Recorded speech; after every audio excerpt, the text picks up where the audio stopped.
quickly mine own to receive. Welcome to Bible Talk class. Today we are looking at a very, very important topic: soul. What is the biblical understanding of soul? Genesis chapter 2 verse 7. Kindly subscribe to this channel and like this video and many others that you have prepared for you, your church, your family, and the world, and share with the world. Thank you very much for joining Bible Talk class, and thank you very much for sharing. We appreciate you so much. Let's begin.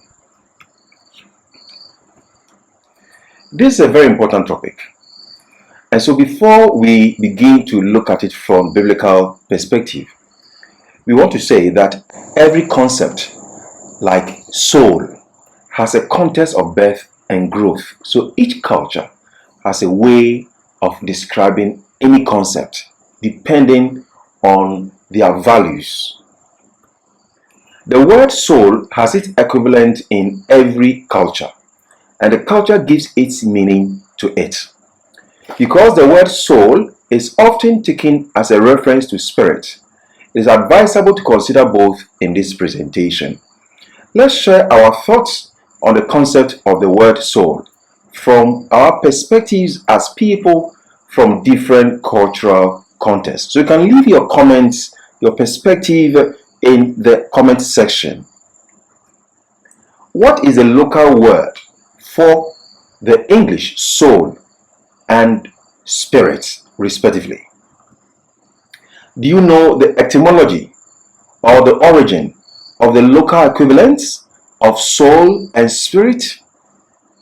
It's important that you do that as we start, so that we appreciate what we understand as soul to mean or spirit to mean in our respective cultural contexts, and how the Bible should be understood. In other words, letting the Bible speak to us and telling us what the word soul in English means in the Bible and what the spirit also means. It's important. So let's begin this presentation from biblical perspective. In this presentation, we approach the definition of the words soul and spirit from biblical perspective as follows. Old Testament, we're going to look at the human soul, the Hebrew nephesh, the human spirit, the Hebrew ruach, and the divine spirit, ruach. Come to the New Testament, we look at soul, and the Greek is psyche, and then the soulish person. We'll look at that. The spirit in Greek is pneuma, and the spiritual person. So let's begin with the Old Testament perspective of the word soul in English and spirit. What is soul?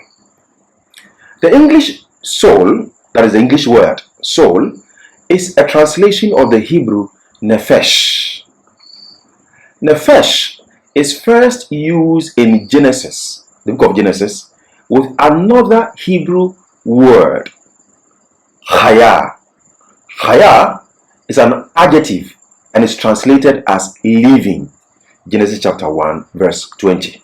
Let's read the verse. And God said, "Let the water teem with living creatures, and let birds fly above the earth across the vault of the sky." New King James Version. Translators render nephesh in this first occurrence as creature, representing the result of the creative process.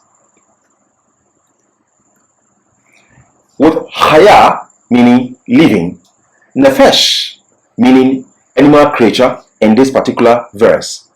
This nephesh moves in the waters or flies above the earth. Because chaya is used to qualify nephesh, then we see nephesh as a living creature moving in the waters or flying above the earth. Consistently in verses 21 and 24, the construction nephesh chaya is used to identify animals created by God on the fifth and the sixth days. It is in chapter 2, verse 7 of Genesis that we see the process of creating a creature that lives.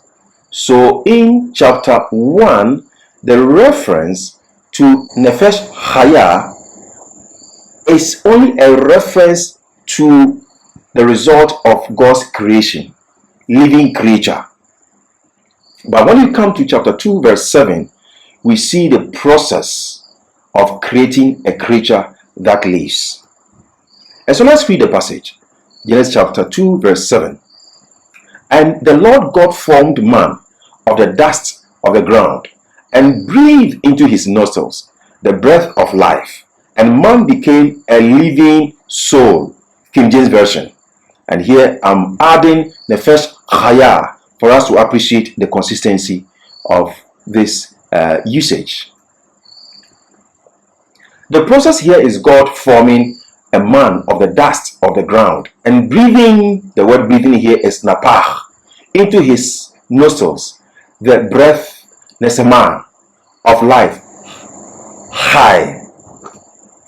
So the construction, a living soul, as rendered by King James Version of the Hebrew construction, Nefesh Chaya, in chapter 2, verse 7, is the same found in chapter 1, verse 20, verse 21, verse 24, verse 30. And in all these occurrences, the King James Version translates Nefesh Chaya as living creatures. But when it came to the translation of Nefesh Chaya in chapter 2, verse 7, a reference to human being, then the King James Version translated the construction a living soul. There's a change here. It's important to know that. Now, Nefesh without the breath, Neshama, of life, high, is a man formed of dust in the creation account. And this is what you see from the text. God's breath that gives life does not create two entities of body and non-physical entities per biblical data. What we see from Genesis chapter 2, verse 7 is that there was a man formed of the dust of the ground, one entity. And God breathed into the nostrils of this man formed of the dust of the ground. And these two entities, the dust, in other words, a man formed of the dust and the breath of God, came together and formed what we can call living creature, Nefesh Chaya. This is what we see. We don't see the Spirit of God creating a separate entity in the man formed of the dust. We don't see that. All we see is that once the Spirit comes to join the man formed of the dust, then we see this called Nefesh Chaya. Nefesh Chaya in chapter 2, verse 7 refers to a visible being, as in chapter 1, verses 20, 21, 24, 30, because the same construction is used. Maintaining the translation living creature in chapter 1, verse 20, 21, 24, 30, and chapter 2, verse 7 is accurate, since both animal and human share the same quality and source of life. They have blood, they have the Spirit of God. That is the picture we find, and therefore both share the same quality and source of life. If God breathed the breath of life into the nostrils of the dust, and the dust becomes a living creature because of the living breath, and the process is reversed, we have dust and breath of life, not the so-called soul. This is not the biblical teaching. From Genesis account, where this word first occurs, that is the beginning of creation of this world and human being, we don't see Nefesh being understood as non-material aspect of God's creation. In Genesis, Nefesh can be used to mean life of an animal or human, which is blood, a representation of a living creature. And these are the references you find. Genesis chapter 9 verses 4 to 5 and so on. Abraham asked his wife to be his sister to save his life. Now, let's read Genesis chapter 12 verse 13. Say, I pray thee, thou art my sister, that it may be well with me for thy sake, and my soul, King James Version, shall live because of thee. So, what do we see? Here, nephesh simply means, and my life.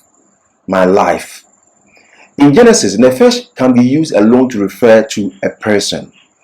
For example, Genesis chapter 12, verse 5, King James Version.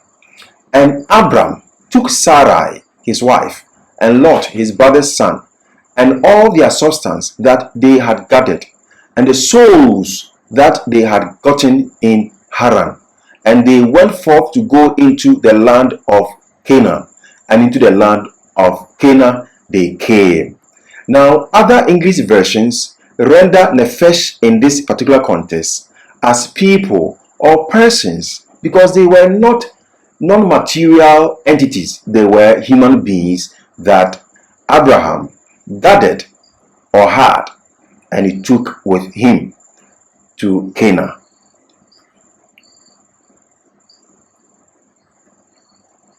If anything should survive death, it should be the breath of life, not nephesh, translated as creature, the so-called soul. Ecclesiastes chapter 12 verse 7 makes clear. Nephesh is therefore the visible object created by God, which becomes movable and alive when it receives God's breath of life. Nephesh does not survive death, as some have wrongly interpreted Psalm 16 verse 10. I read, King James Version, for you will not leave my soul in Sheol, nor will you allow your Holy One to see corruption. In interpreting poetry, we look at the lines and see how the lines are related to each other. In this context, the first line uses my nephesh. The second line uses your Holy One to see corruption. And the context here suggests that the second line is repeating the same idea found in the first line, talking about Sheol, meaning death, or hell, where people are buried. And so the second line helps us to understand even the first line better, that you should not let me, now as your Holy One, see corruption. Don't let my body get rotten without any hope. In other words, when I die, I look forward to my resurrection. So Lord, hear my prayer. So it's a prayer for resurrection, the hopeful death in the Lord, that when I die, I'll be raised. So this is a point that the author is making. And so when you look at other translations, the word soul here, as translated by the KJV, nephesh, is rendered as my being, my person. So, for you will not leave my being in death, nor will you allow your Holy One to see corruption. That is the point that the author is saying.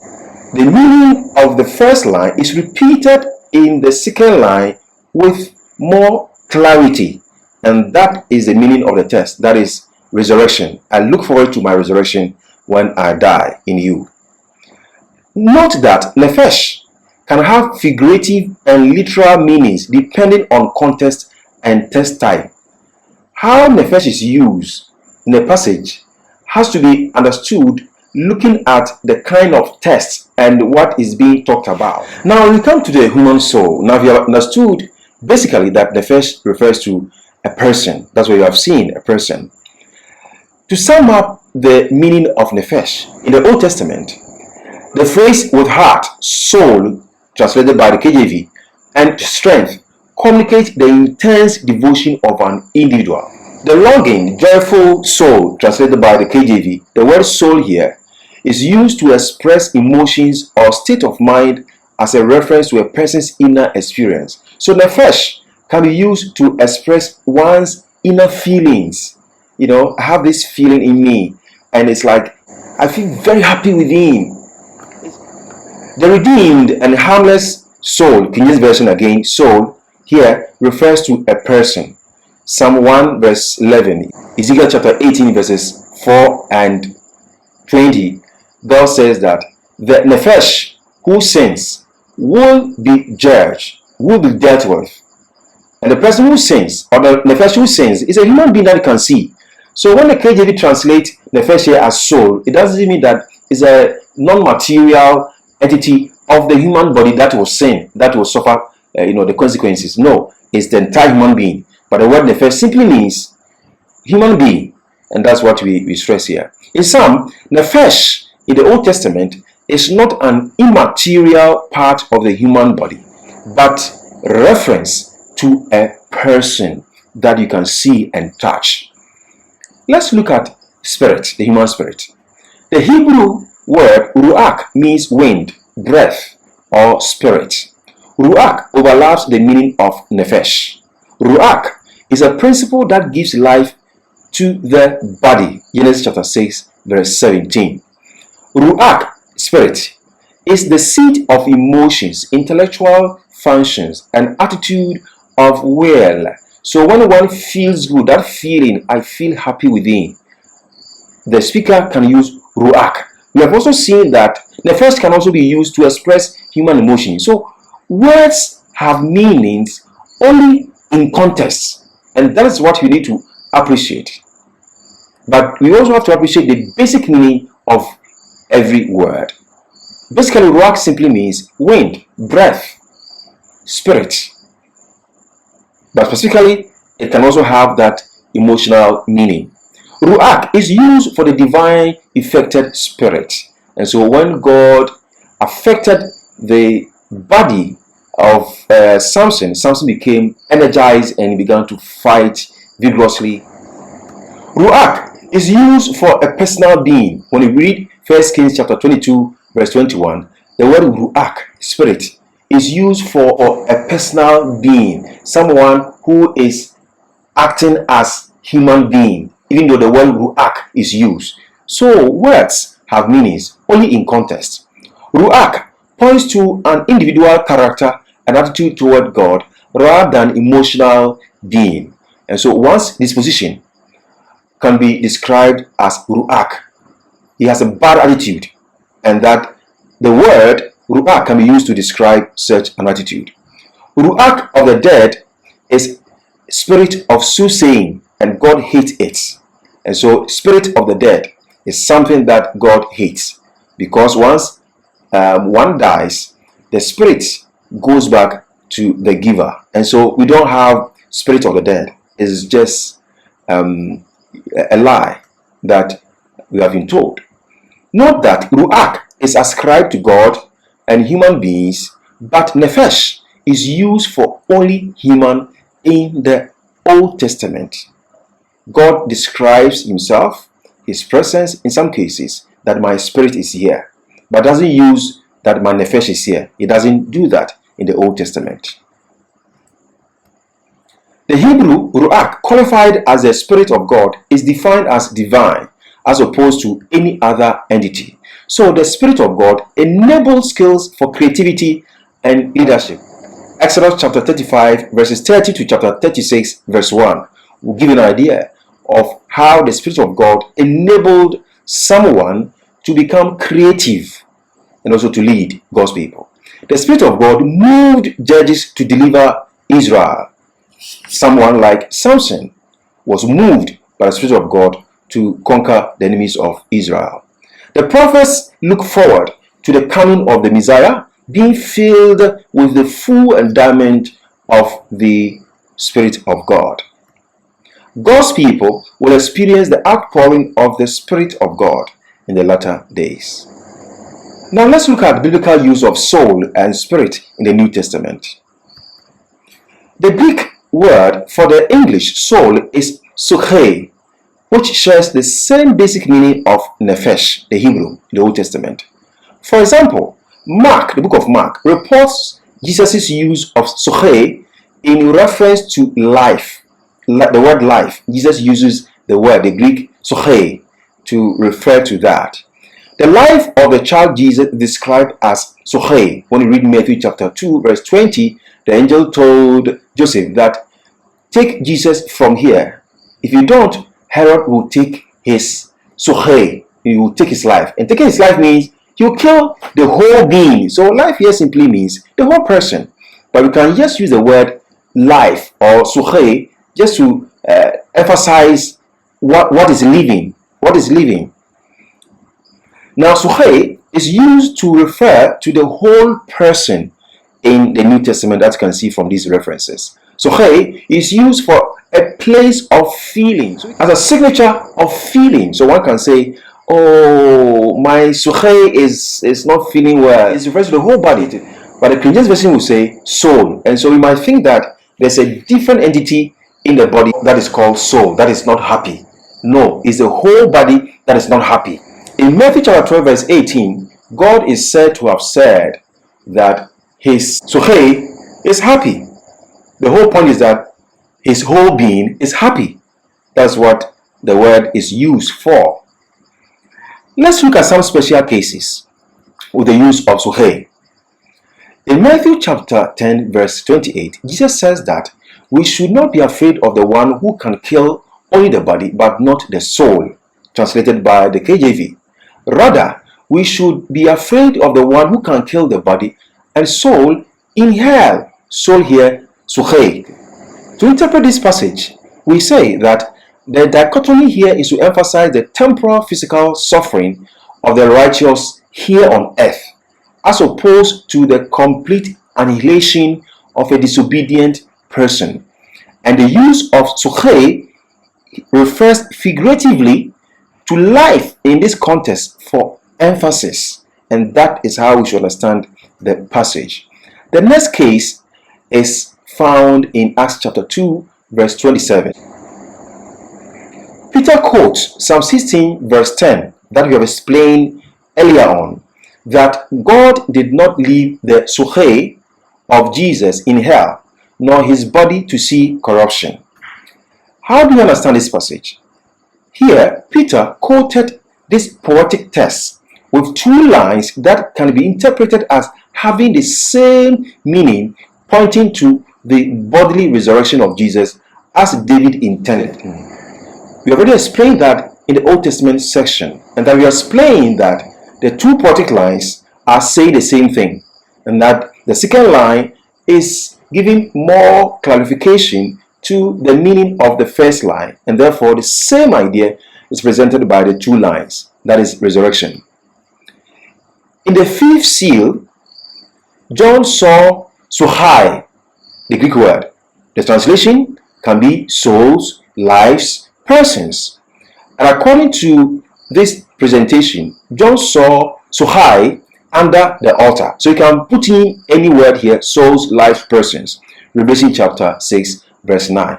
Therefore, some have said that because these sochai, souls, lives, persons, are under the altar, it means we are looking at people who have died and are still living on. In response, in Revelation, sochai is used for the living righteous and the martyred. And so what we see here is that whilst you see some people under the altar identified as sochai and they are considered dead, when we look at Revelation chapter 20 verse 4, we see the righteous who are living also identified as sochai. So it means that sochai, rendered as souls, lives, persons, that word is not only meant for those who are dead, it's also used for those who are living, meaning that the word sochai should not be translated as immaterial aspect of human beings who are living on. In chapter 6 verse 9, the presentation is dramatic presentation, because we see these sochai wearing white garments, we see these Sohai wearing crowns and sitting on thrones with Jesus in chapter 20. And so you don't find immaterial beings wearing these things. And Jesus made clear that spirits do not have bones nor have flesh. And so we can actually understand that the word Sohai used in chapter 6 verse 9 should be rendered as persons who are under the altar, signify martyrdom, signify crucifixion. That is a dramatic picture that God is presenting, but it's not saying that these people are living on after their death, because the word Sohai is used for both the dead and the living, simply persons. That's how it should be understood. You must also add that the word Sohai in particular, in chapter 8 verse 9, chapter 12 verse 11, chapter 18 verses 13 and 14, refers to the loss or the salvation of life. That is how the word is used. So context is important to appreciate this whole presentation, understanding of the word soul in English. Now, the soulish person, the word psychikos is the adjective of suche. Suche means, the English soul, life, person, whatever way you want to translate it, but it simply means person. The adjective is used to describe human beings, earthly wisdom, false teachers who lack the Spirit of God. We come to pneuma, spirit, in the New Testament. The Greek word pneuma means wind, breath, spirit, a person. The word shares the same basic meaning of the Hebrew ruach in the Old Testament. The word, that is pneuma, can be used idiomatically, figuratively, as in I am with you in spirit, 1 Corinthians chapter 5 verse 3, and simply means I agree with you.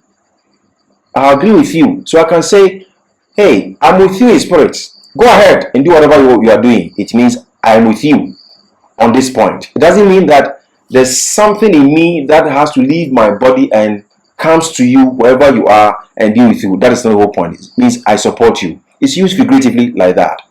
It's also used with human interaction with the spiritual realm, that our spirit and the Spirit of God communicate that indeed we are God's people. It's used, idiomatically like that. The word spirit can be used to refer to a person. Luke chapter 1 verse 47. The spirit does not have flesh and blood, says Jesus. The spiritual person, who is he? The adjective of pneuma means spirit, is pneumatikos, which means spiritual. Pneumatikos is a counterpart of psychikos, meaning soulish, somebody who is not spiritual. Pneumatikos is used to describe activities, and as you can see, spiritual things. Spiritual persons are those who have the Holy Spirit and live in obedience to God's will. In conclusion, what are we saying? Both the Hebrew and the Greek of the Bible, which translate the English soul, are rooted in the Creator's reality of what is visibly human. As a human language, the word soul in biblical terms can have physical and metaphorical or figurative meanings. Its counterpart, that is the word soul in English, spirit, can have both physical and metaphorical meanings depending on context. Note that Sohei, translated by King James Version as soul, and pneuma, spirit, generally can be used to refer to the physical person, but only Sohei can be hated, persecuted, and slain in the New Testament. In the New Testament, people who are identified as Sohei or Sohai are persecuted. So when I'm identified as Sohei, or say soul, and I'm persecuted, I am persecuted physically. There's nothing material about me or in me that's persecuted. The physical body faces or experiences the persecution, and that physical body is referred to as Sohei. In short, biblically, Nefesh, the Hebrew, and Sohei, the Greek, refer basically to a person. That's what we are saying. I hope you have understood the meaning of soul, the English rendering of the Hebrew Nefesh and the Greek So hey, thank you very much for staying with us. We hope you have appreciated this presentation. You share with the world, your church, your friends, your family. Continue to be a Bible Talk class member and you'll be rewarded handsomely. Stay tuned for a wonderful episode in our next presentation. Have a wonderful day. Bye-bye. Come enter my joy, sit down on my throne. Bright crowns are in waiting.